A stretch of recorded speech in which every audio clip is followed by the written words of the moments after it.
Hi, everyone, and welcome to Bad Blind Moms. We're just two moms trying our best and doing it all wrong. I am Stacy Cervenka from Lincoln, Nebraska. And I'm Bridgit and Pollpeter from Urbandale, Iowa.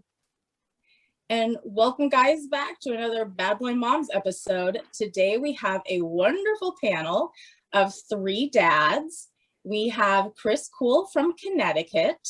Chris is the editor-in-chief for Breath and Shadow magazine, and he has two kids who are grown, so he can give us a lot of advice here. We have Greg DeWall, who is Stacy's wonderful husband. Greg is the center supervisor at the Nebraska Commission for the Blind and Visually Impaired Training Center. And we have my wonderful husband, Ross Pollpeter, here with us. Ross is a vocational rehabilitation teacher at the Iowa Department for the Blind. Excellent. Well, thank you guys so much for joining us tonight. We appreciate it so much. And, you know, as we approach Father's Day, Bridgit and I were talking about how so many people basically use parenthood as almost a synonym for motherhood sometimes. And how when we join parents groups or when we talk about blind parenthood, so often the conversation is focused on moms. And that can be for a lot of reasons, but we really wanted to draw some attention to the excellent blind dads that are out there, and also get their opinion on a variety of topics. So I guess the first thing we'd like to talk to you guys about is that society often assumes that fathers take a secondary role in the raising of their children. Often women are asked if their husbands help out or if they babysit the kids sometimes. I know for me, I remember when I went back to work after Leo, people would ask, oh, is Greg a good dad? Does he help out? And I asked the person who said that to me, would you ask if I help out? You know, like, so how do you guys feel about kind of that, I guess, that perception that society has about dads in general, not even taking into consideration blindness? This is Greg, of course, and you know, in recent years, I'm glad to see that. I don't know if it's a generational thing or you know, kind of an educational thing, but I'm glad in recent years to see that not only are more dads being more involved. I of course had a great example of a father. In my mind, regardless, blind or not, I just kind of think if I could be half the dad my dad was, I'll be a successful father. And you know, going into our generation, knowing how many fathers are involved, not only with you know shuttling and being that family taxi or you know, preparing meals, changing diapers. There does seem to be more of it. Not only is there more of it happening, I'm glad to see that slowly society seems to be recognizing it as well, because I do think the recognition of fathers being more involved is a more recent thing. Chris or Ross, do you have any thoughts? So I'm Chris, I'll just jump in here. I would say that any marriage or any family, from my perspective, is better when it's based on equality.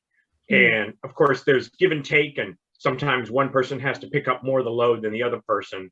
But it's hard for me to imagine having a happy family without equality. And you know, when I lost my sight and I became a stay-at-home dad, it was, you know, our role shifted significantly, but it's always a balance of everything that needs to get done, and we work together to get it done. And I just can't imagine any other way.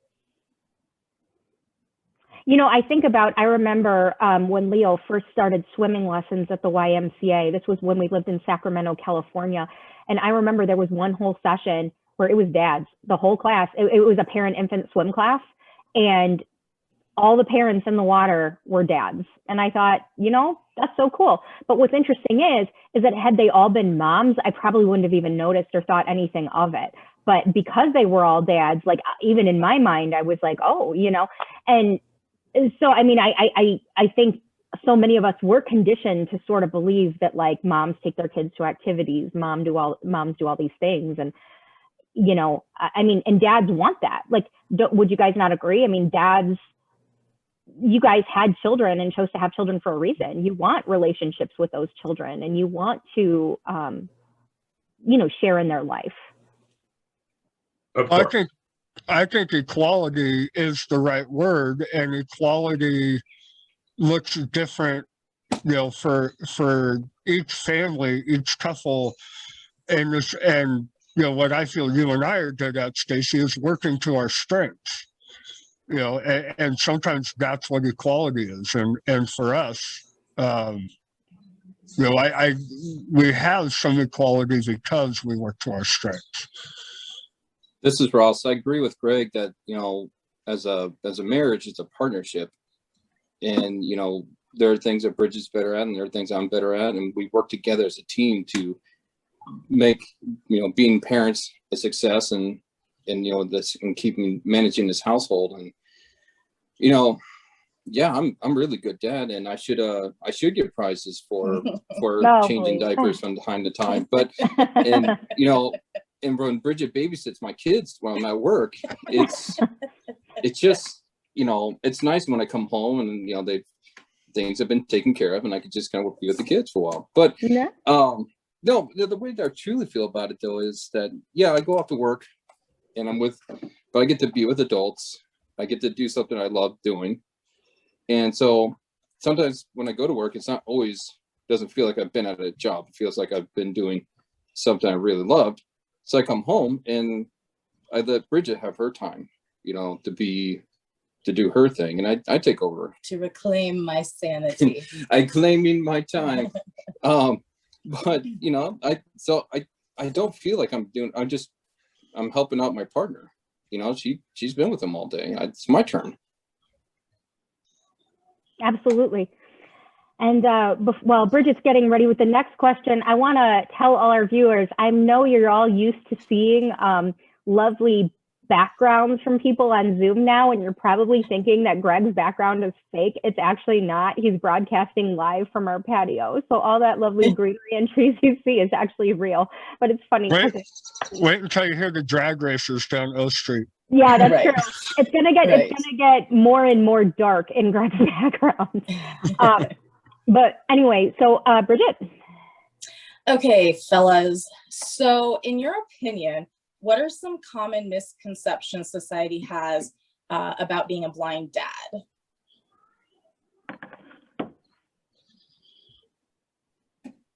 I would say that society's misconceptions are more about blindness than specifically a blind dad.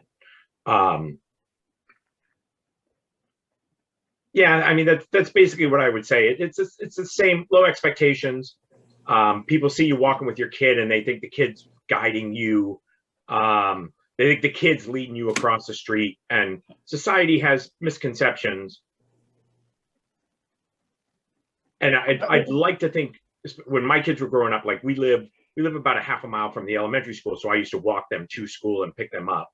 And by people seeing me walking by myself to get the kids and walking with the kids and chatting with them, you know, hopefully I set a good example for some people. But, you know, societal misconceptions, that's a huge hurdle for all of us. Yeah. I don't think whether you're a dad or a mom has any major difference. Greg or Ross, how do you guys feel? Do you feel that society has any misconceptions around I think it's honestly, blind dads? This Ross said, so honestly, I feel like probably the more common, you know, the common misperception or misconception, whatever, is that when I say I have children, they automatically assume I live with a sighted spouse. And they're like, oh, okay, well, she must be taking care of the kids. You know, so it'd probably be the same thing as a blind mother, though, too. Mm-hmm. You know, assuming that you have a sighted husband or sighted partner of some type. So that's usually what but they actually do start to like, oh, you must not. You know, I often feel like people don't think I actually take care of my kids because I'm blind. Greg, any thoughts? Yeah, that kind of joining the two comments together, I feel not only being a dad, but the blindness kind of amplifies the misconception a little bit. And that, it's probably assumed that because I'm a dad, I might do less, or I might contribute to time and, the care of the children a little less. And then because I am blind, well, that just magnifies it even more. And I probably do less than they thought I did in the beginning. And I think of one example. When Leo was very young, we had him in this kinder music class that is time we will never, ever get back. If you live in Sacramento, don't do Sacramento kinder music. Woo. Okay. Money and time that as Greg said, you will never get back. Hi, kinder music. But if you want to sponsor us. That's right. So as I was walking out of kinder music, now please, I say this to paint me a picture. I was wearing designer jeans, a designer polo shirt, nice sneakers, a belt, and I was holding Leah. And a gentleman walks up and says, "Sir, can I give you money?" And I seriously wanted to laugh and say, I'm pretty sure I'm doing better than you are, but no, thank you. And to me, that was... And I was like, take the money, take the money. Right. To me, that was that misconception of not only am I a dad, but I'm a blind dad. And he's not looking at the picture, he's looking at the fact that I'm a blind dad, and it's assumed that I need a handout to take care of my son. Another thing I remember with Greg is that, so up until recently, I used to fly to Washington, D.C. every other week. And so I would work 1 week from home and then 1 week from D.C.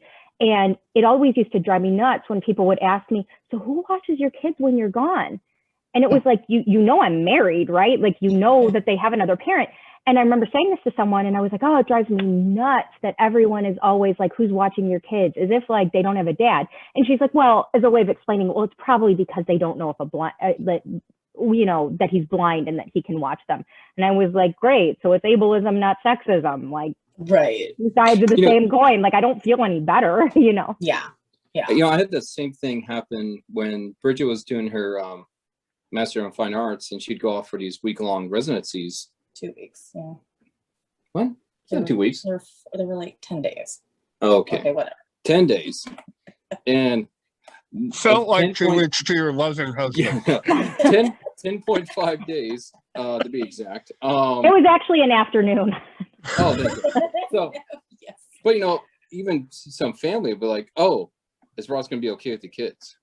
I'm like, "What?" I'm like, he's the father. They'll survive. Yeah. We'll still have 2 kids when she's back. They'll be okay. And that always bothered me, because I'm like, that says a lot about what you think about my parenting skills or my abilities. And the person who asked that was me. I'm just kidding.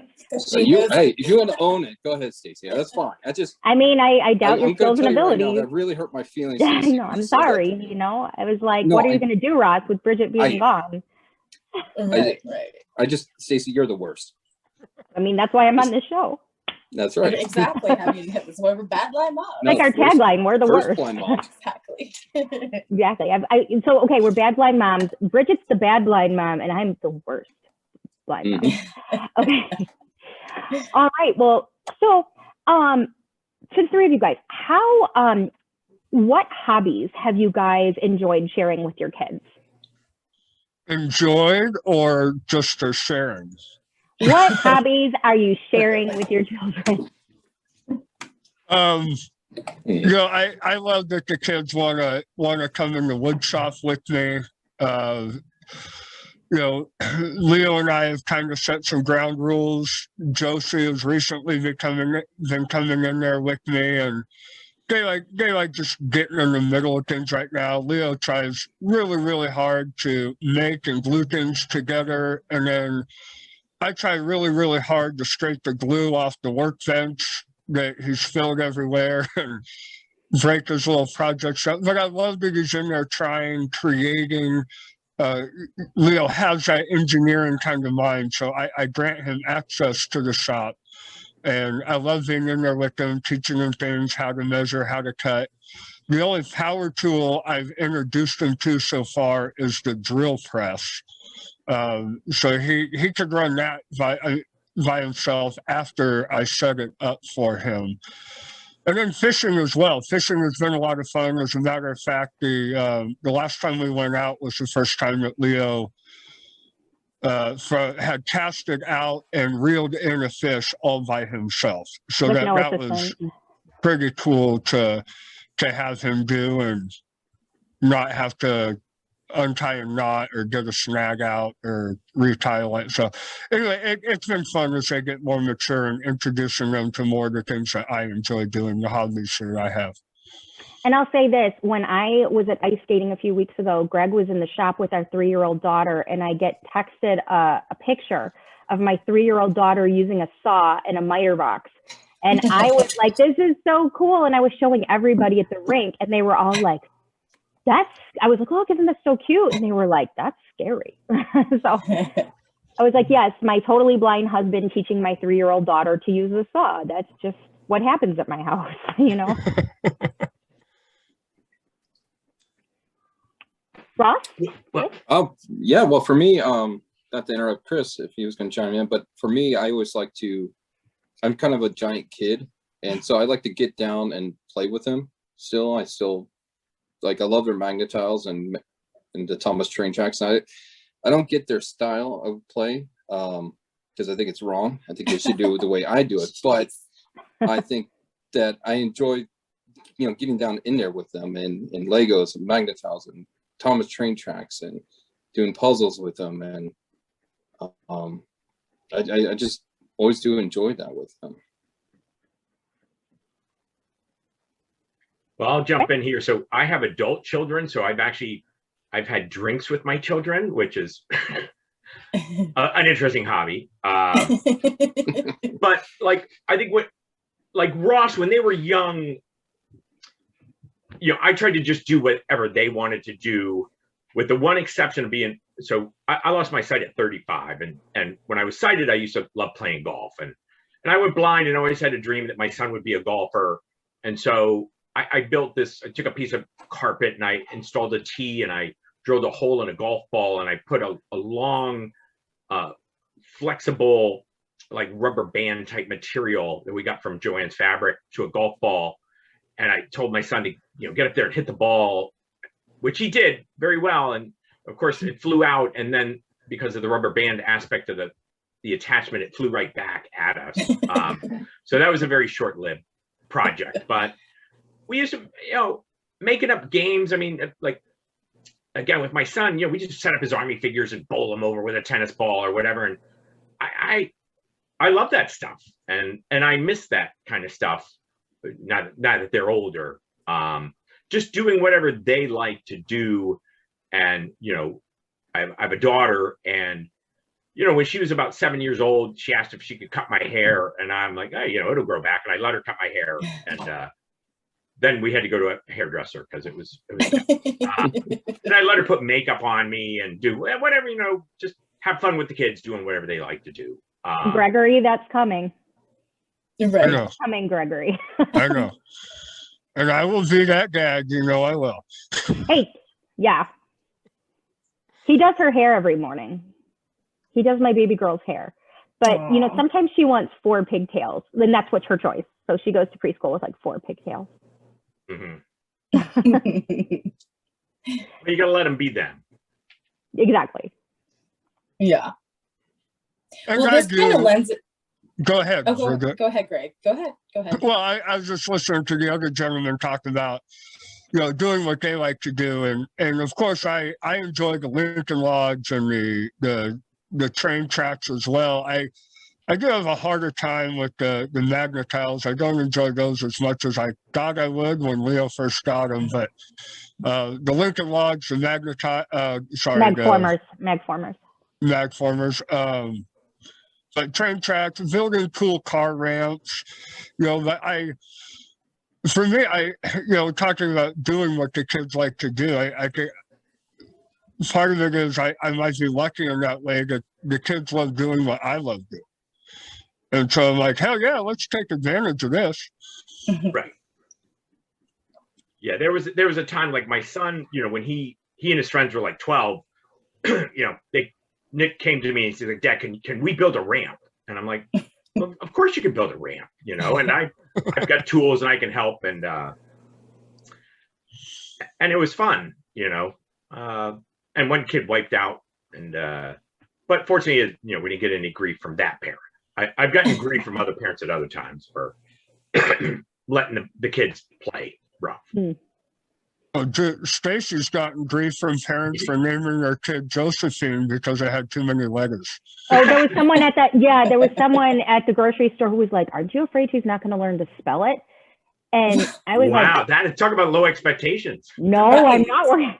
Well, and it's funny because it's 9 letters. So is Catherine. So is Elizabeth. So is Stephanie. Like, what are you talking about? And actually, she's 3 and she's known how to spell her name for like almost a year. Oh, anyway. So this next question really lends itself to the previous one, but what techniques have you guys found as blind dads to participate in your kids' athletics and other activities? All right, I'll jump in on this one. One of my concerns when my kids were young was how do I play sports with them? And the answer is with good spirit and quite unsuccessfully, but that's all right. An easy start is like a soccer ball with a bell in it, which I used to kick around with my kids in the backyard, and that was all well and good. Then my son started to play, he played t-ball, and then when it got to baseball, I wanted to work with him. I'm a dad, so I would go in the backyard with him and pitch underhand to him, which worked very good because every time he hit the ball, my daughter would go and get it and bring it back, and we had a nice system going. But I remember twice he drilled a line drive right back at me, and I'm totally blind, so it like just hit me in the chest, once hit me in the face. So we're like, okay, you're gonna have to play with the other kids now. And I had a similar event with football because he wanted to learn how to throw a football. So, we got a football, and I had this idea that I would hold up a beach towel.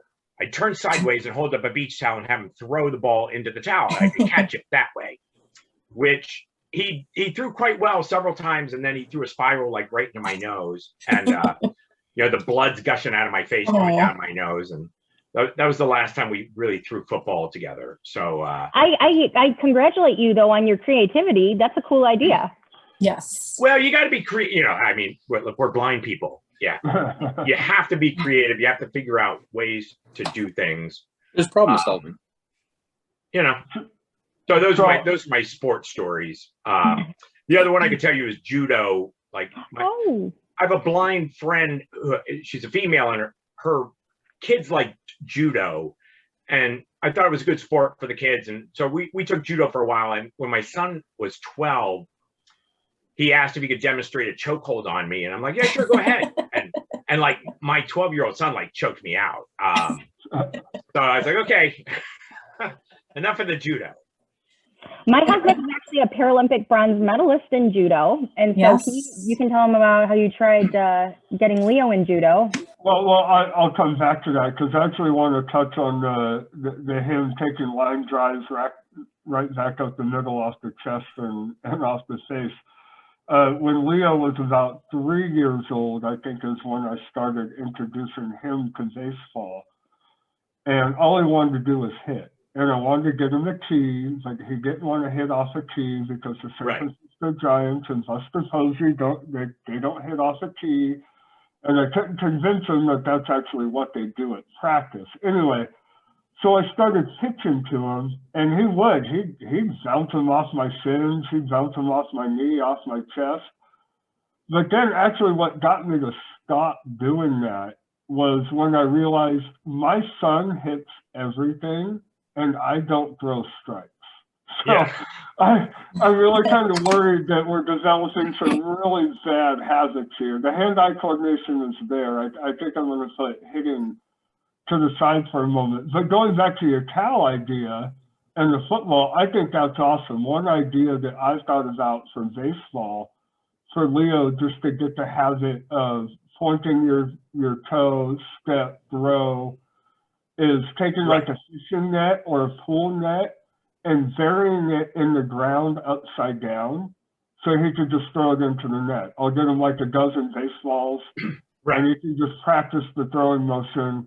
It's off the ground. I could adjust it to be chest level, and he can practice that repetition. What we're doing now for baseball, of course, he is on a baseball team, so we take him to practice once a week.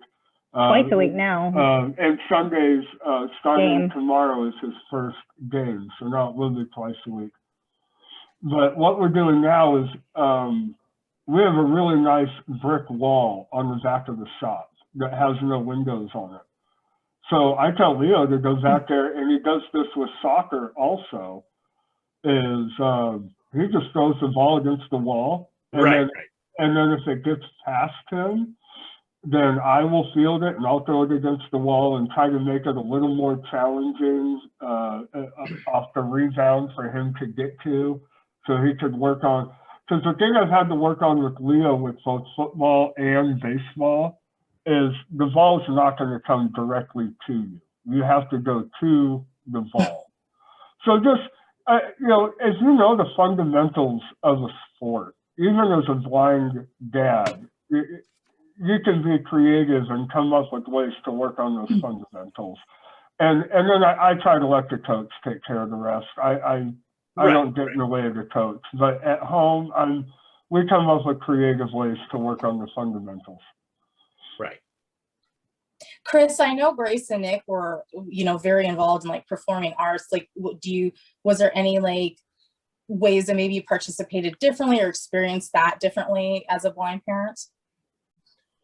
Both my kids were actors, and my son, it's great because my son is actually a high school English teacher now, and he just worked with the high school that he works at for the first time with the theater department. They put on Something's Rotten, which was fantastic to see him doing that again. It's hard as a blind parent. I would say one of the hardest things for me was when they were on stage, especially, like my son had a lead when he was a senior. They did Annie Get Your Gun, and he was Frank Butler. And my daughter used to be the first chair in the violins in the orchestra. And not to be able to see them was a little bit heartbreaking. But at the same time, I enjoyed going to all the performances, and because I pay attention. Of course, I could pick out all the various kids, and I even knew the kids in the pit. I knew who played the clarinet and who played the oboe and who played the trumpet, and to pay attention to all the various young people and their roles, brought me great joy at that time. But as for participating, no, mostly I put earplugs in when my son would sing nonstop over and over and over and over and over and over and over and over again. He liked to practice, so he was like, practice makes perfect. All right, guys. So moving right along, what has been your favorite part of being a dad?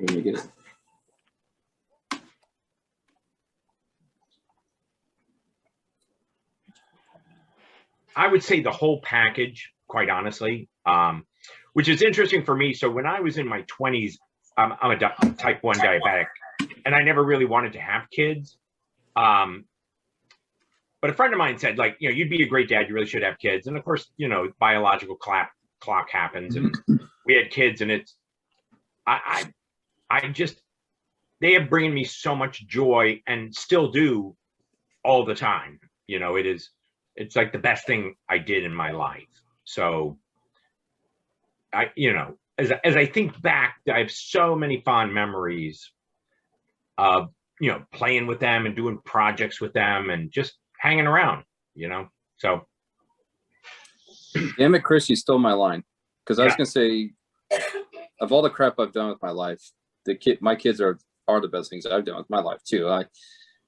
When those damn little rats were born, they, like, I cried both times, big time, like Right. a big baby. And Bridget's sitting there just smiling, laughing, and she's, you know, she's been gutted, during the C-section, and I'm, Oh yeah. you know, and I'm She's on the sitting there happy medicine. Yours was yeah, real. you know, and I'm gutted. You know, I'm gutted with tears, just bawling my eyes out because it was just so awesome. And I I'm think so of it proud of as the Grinch. When the Grinch's heart grew 10 times, that's how I felt holding my kids for the first time.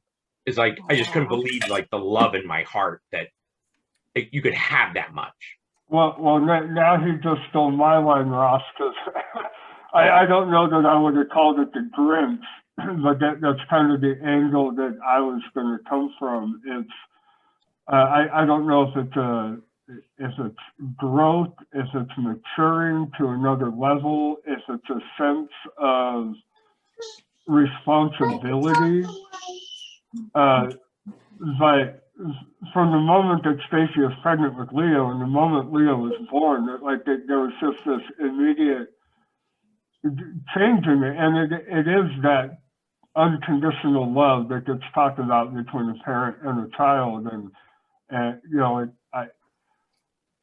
I hear you say the total package, and both of you reference that, and I agree, it is the total package, but that feeling on the inside is just overall sense of love and responsibility to these little beings that do bring you so much joy.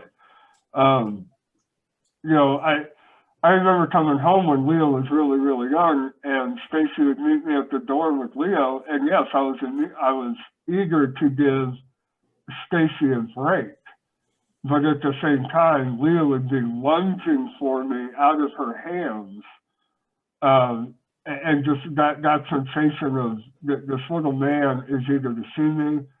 Josephine is the same way.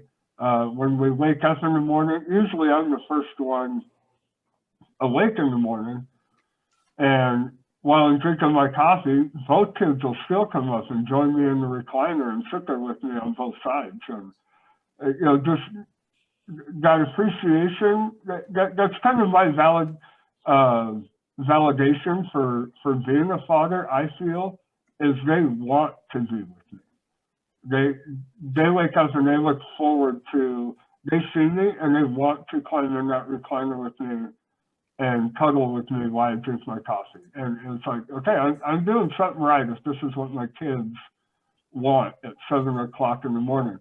And then about 30 seconds later, they ask if they could change the channel, and the moment's over. But, but I love those first 30 seconds. I think there was a really fun moment for me sometime recently. I can't remember how long ago, but I was sitting and us three boys were watching a movie. Now, it's killing me that I cannot remember what movie it was, but the three of us were watching a movie. I think it was something I liked as a kid.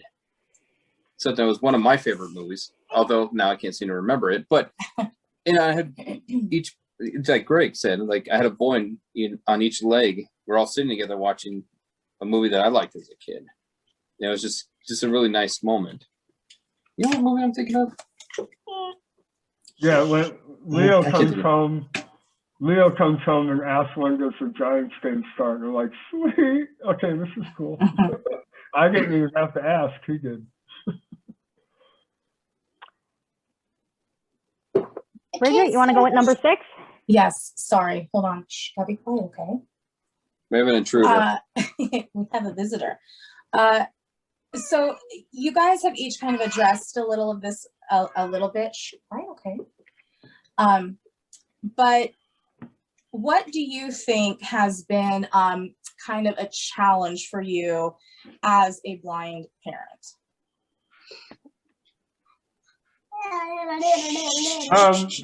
Getting our kids to bed? Yeah, no, actually, there you go.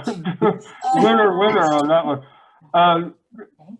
I think for me, taking my kids to unfamiliar environments would probably be the challenge. And one way that I found that works for me in being able to eliminate kind of maybe the intimidation of going or the concern of going to a new environment is I will play with the kids on the equipment or on the playground, or at Chuck E. Cheese I might go through the tunnel one time, because then I feel more comfortable about what my kids are doing, where they're at. Hotels, I might walk through the hotel with the kid. Like, I do the exploring with the kids as they're getting to know the place. And then I feel more secure because I know what the kids are getting involved with, if they run off to my left, or if they, Great Wolf Lodge, for example, an all-inclusive kind of. It's not all-inclusive, you have to pay for it. Well, right. But it's a hotel with a water park connected to it. So I was going to say an all-inclusive water park. But anyway, playing on the equipment with the kids. And then when they ask to go somewhere or play on something, I'm more secure and comfortable because I've been on it. I know what they're doing, where they're at. I would say that going new places and just the fear of the unknown, so to speak. I would say that transportation is, just like any blind person, is always an issue. And when the kids were younger and needed to go to judo or to baseball, and later on as they're teenagers and they want to go to their friends' houses and they want to go to the movies and they want to go out for pizza,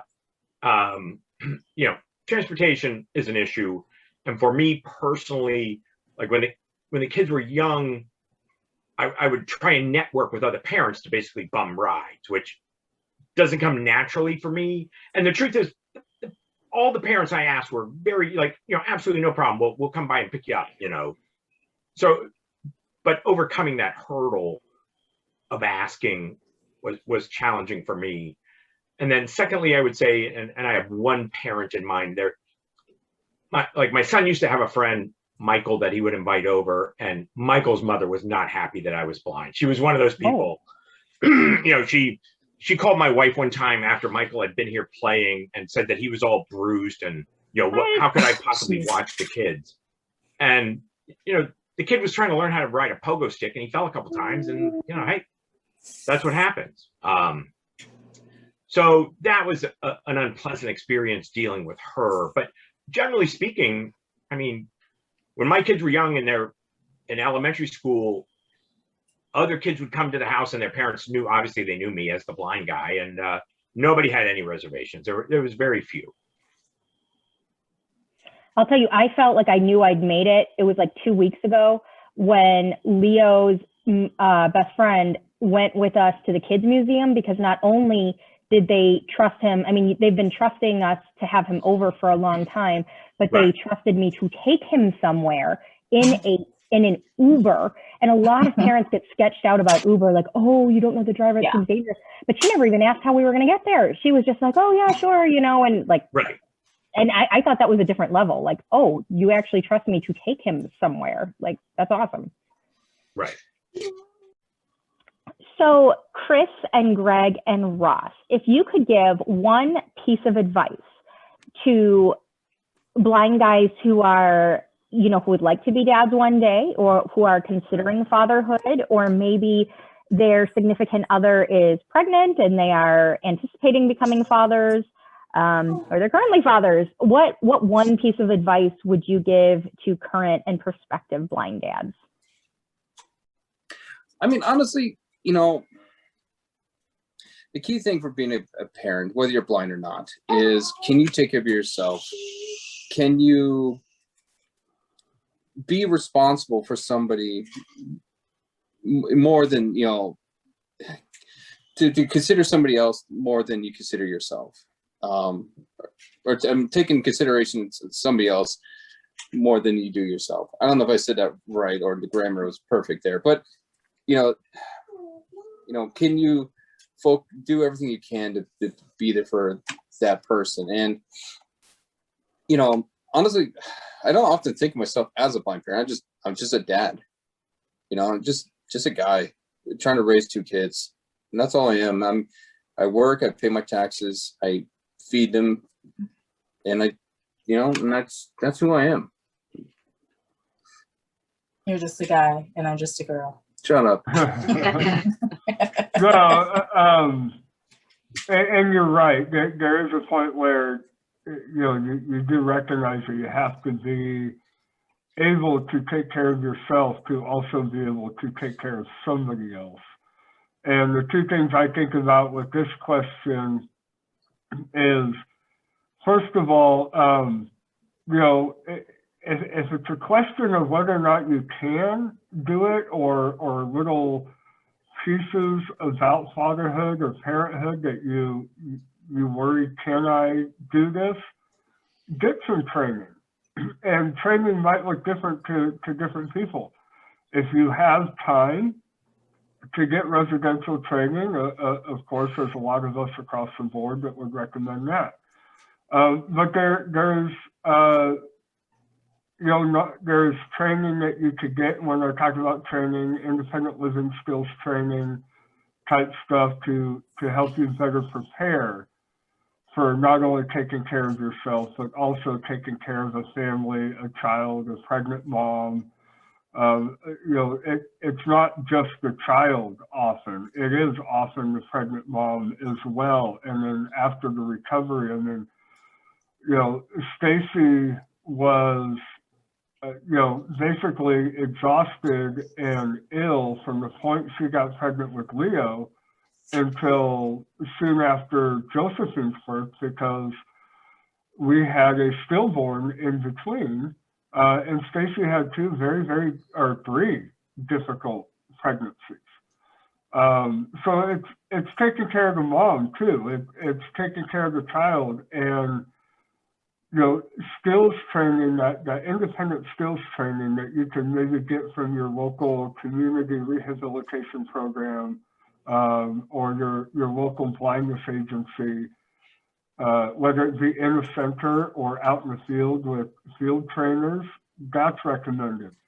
The other thing that I would also recommend would be, and Chris kind of touched on this earlier, kind of getting over that hurdle of asking people for assistance here or there, and Chris referenced transportation, but be resourceful.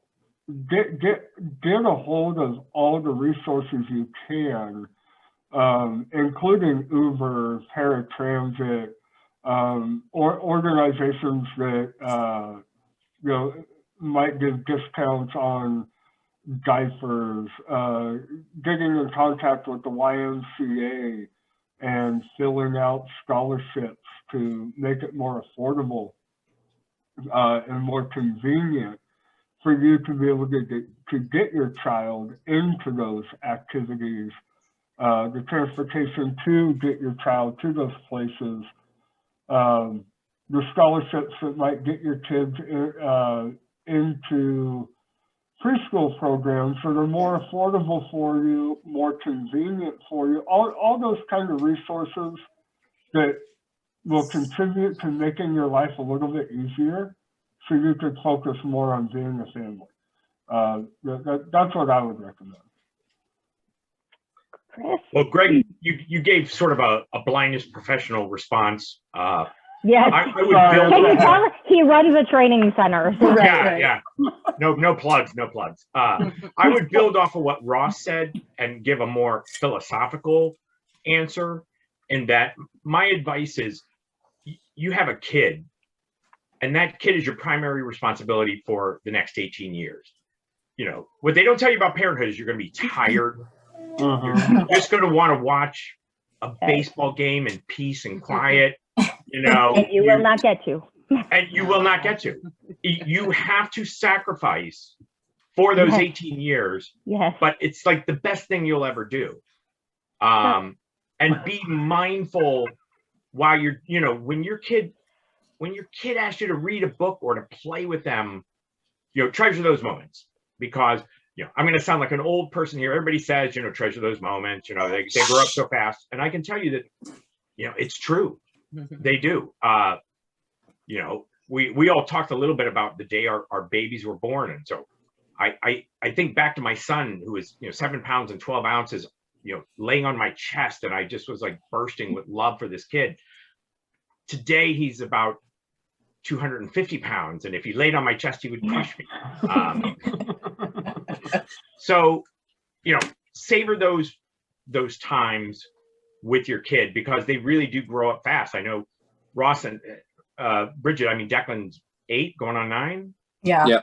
Right. And I know he was just born yesterday. So that's it goes by very quickly. And remember that you're raising an adult.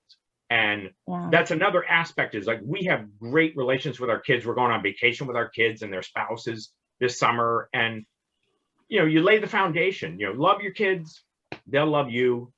And, Ross, you said something interesting, because you said you don't really feel like a blind dad. And one of my favorite compliments of sorts is when my kids used to have their friends over, and I could hear them saying, like, "You never told me your dad's blind." And it's because my kids don't even think of it that way. They just think I'm their dad.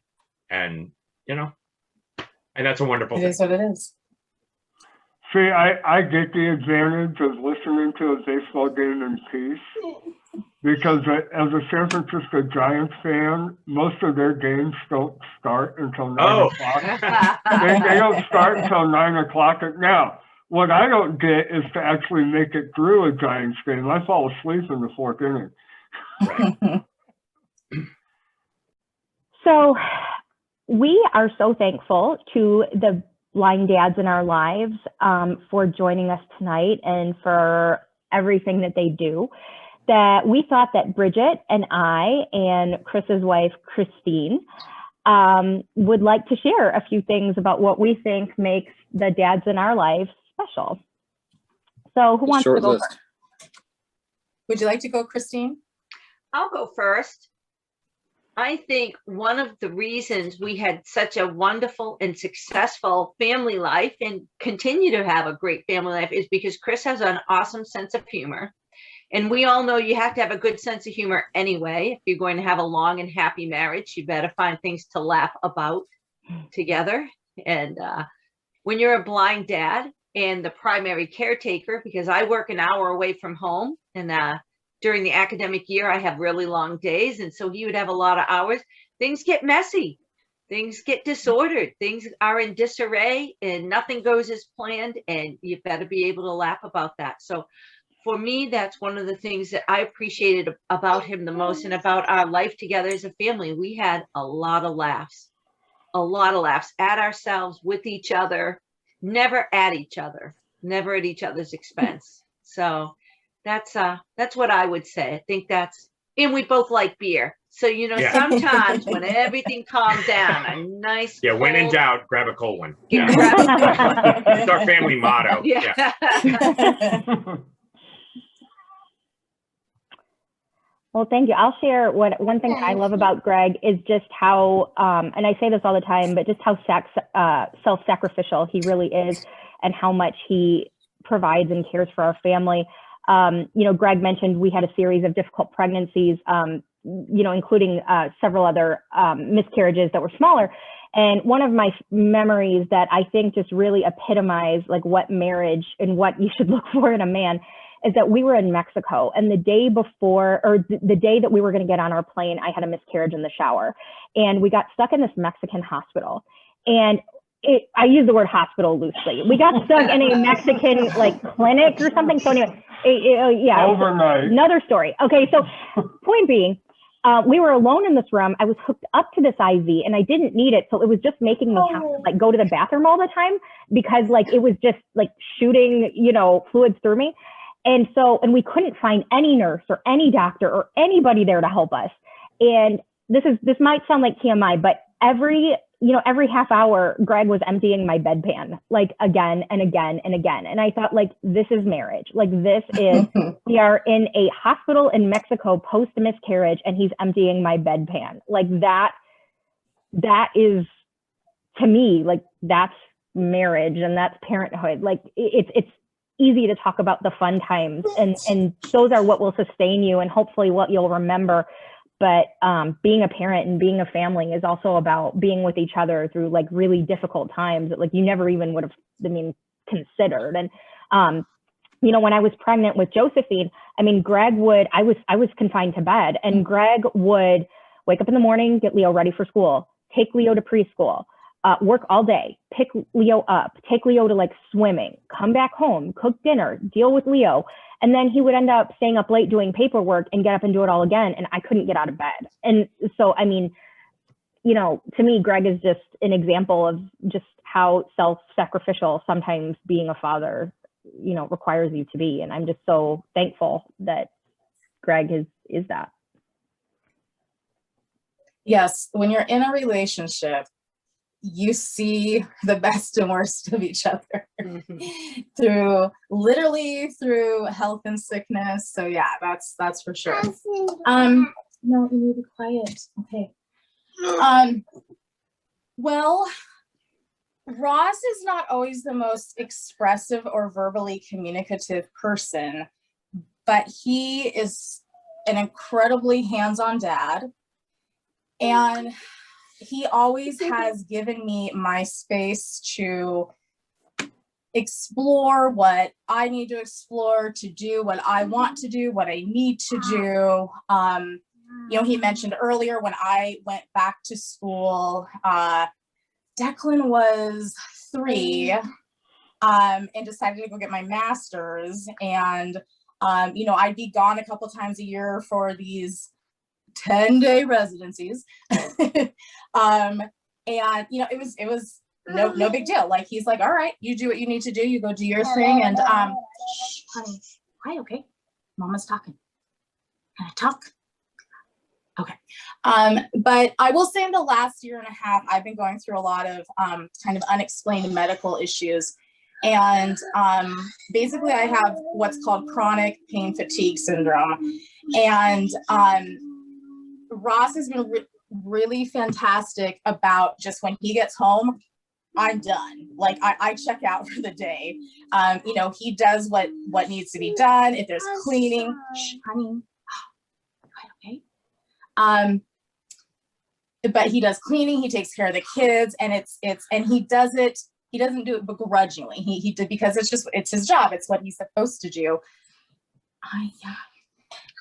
But so, like, I don't know, to me, that just means a lot to have somebody that I can trust so implicitly and who I can rely on so much. And, there's not a lot of people that I feel that way with my life, and to have that person, one of those people, be my partner, really means a lot to me.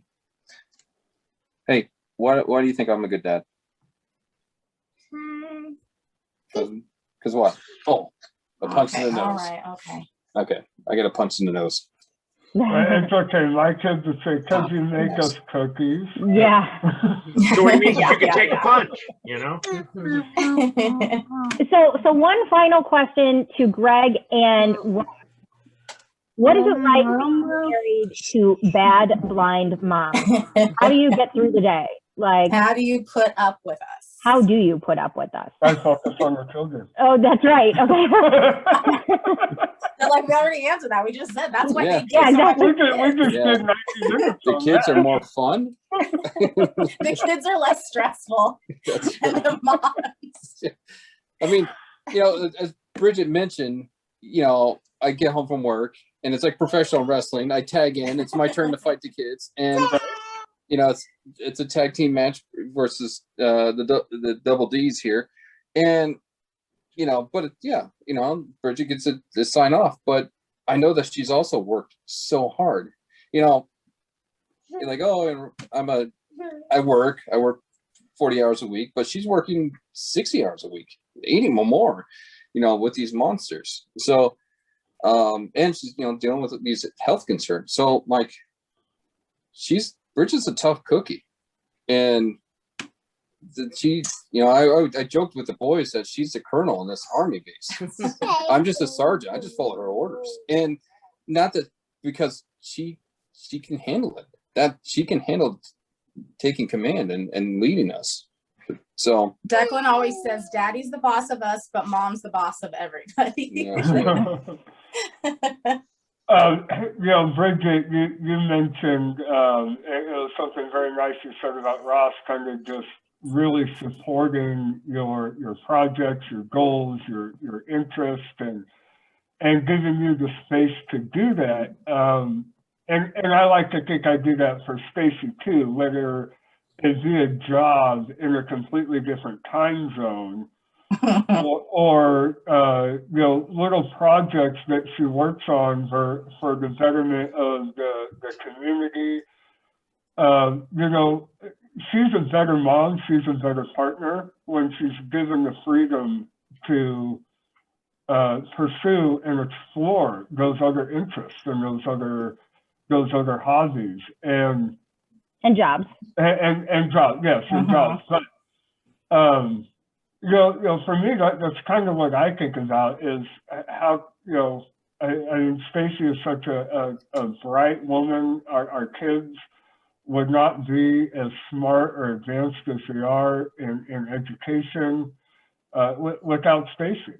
And I know she's able to do that because I do enjoy spending time with the kids. I want to give her the freedom to pursue those jobs, interests, hobbies, because it does make us more well-rounded as a family. So, and like I said, the education piece with the kids, that when I talk about Stacy being a mom, I think that's what I focus on the most, is just how committed she is to their education. And frankly, yes, I want my kids to get good grades. I want my kids to be smart, but I would not have the discipline to focus in on their education that she would have. I'd be like, you know what? You can do your homework tomorrow. Let's go throw the baseball against the wall. So I need to help foster that. I see that as part of my duties, is to get the most out of her. I also need to help the most. Well, again, we want to thank all of you guys for being here tonight. And Christine, thank you for staying up so late. Chris and Christine are on the East Coast, so it's probably approaching midnight. But we really appreciate you guys being here tonight. And just thank you very much for all the wisdom that you've shared with other blind moms and dads. You're welcome. Well, thank you. Thank you, and happy Father's Day to everybody. Yes, happy Yeah, Father's Day. Happy Father's Day. Good night, And stay everybody. tuned. Good night, everyone. All And right, stay we're tuned for done.